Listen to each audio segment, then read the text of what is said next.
This is my Samsung Galaxy S9. The touchscreen is completely broken, the battery barely lasts anymore, and by most people's standards, it's reached the end of its life. But I don't think this phone is finished just yet. Instead of replacing it, I'm going to find out just how much potential is still hiding inside it and transform it into something that it was never designed to be. The first step was to strip the phone back to its essentials and remove everything that was no longer needed. With the rear cover removed, the internal layout is surprisingly simple.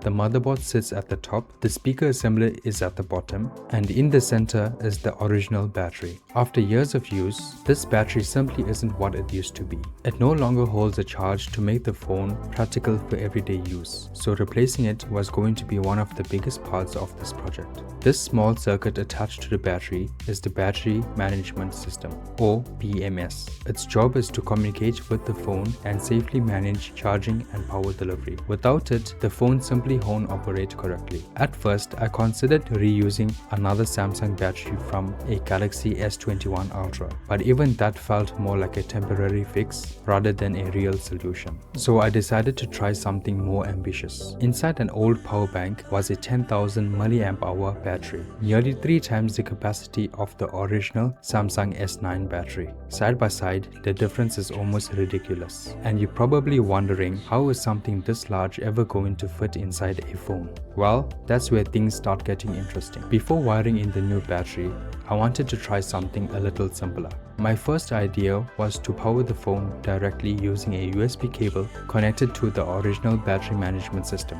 In theory, it sounded straightforward, but unfortunately it didn't work. The reason is actually quite simple. A standard USB charger supplies around 5 volts, whereas a lithium-ion battery normally operates roughly between 3.8 volts and 4.2 volts. Since the phone was receiving more voltage than it was designed to accept from the battery, it immediately refused to boot properly and became stuck in a continuous boot loop.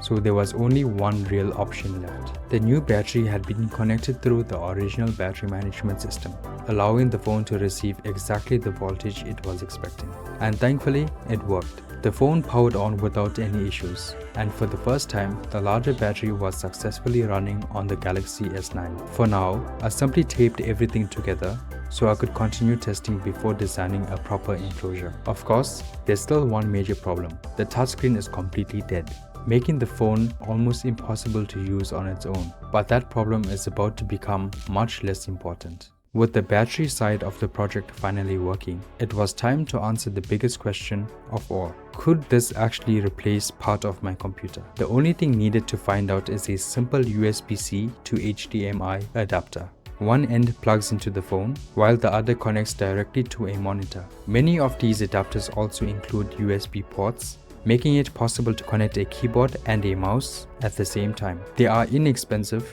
easy to find, and if your phone supports video output over USB-C, they unlock an entirely different way of using it. And that's where this project really begins. With everything connected, all that was left to do was to see if it actually worked. Using nothing more than a wireless mouse and a wired keyboard, the phone immediately came back to life. But what really makes this possible isn't the adapter itself. It's a feature built into many Samsung devices called Samsung DeX. Available on phones from the Samsung Galaxy S8 and onwards, including many fold and flip models. Samsung DeX transforms your phone into a desktop-style operating system the moment it's connected to an external display. If you're thinking about trying a project for yourself like this, it is worth checking that your phone supports video output over USB-C, as not many Android phones include this feature. It is easy to forget that you're still using a smartphone. Instead of a familiar mobile interface, you're greeted with a desktop complete with resizable windows, a taskbar, keyboard shortcuts, and proper mouse support. It feels more like sitting in front of a computer than using your phone connected to a monitor. And surprisingly, it's genuinely usable. Navigation feels smooth and responsive,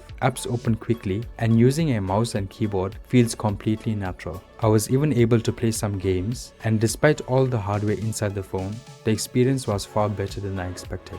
Watching YouTube videos was equally impressive. Videos played smoothly in full HD, playback was responsive, and everything behaved exactly as you would expect from a dedicated desktop computer. The more I explored Samsung DeX, the more I realized just how capable it really is. Whether you're browsing the web, replying to emails, watching videos, using Office applications, or simply enjoying Android games, it handles everyday tasks remarkably well. At this point, the project looked a little ridiculous, with an oversized battery temporarily strapped to the back using nothing more than tape and an elastic band. It was definitely more functional than beautiful, but that didn't really matter. This was never meant to be a finished product. It was simply proof that an idea actually worked. Even with everything held together temporarily, I could sit down, connect a monitor, plug in a mouse and keyboard, and use it just like any other computer.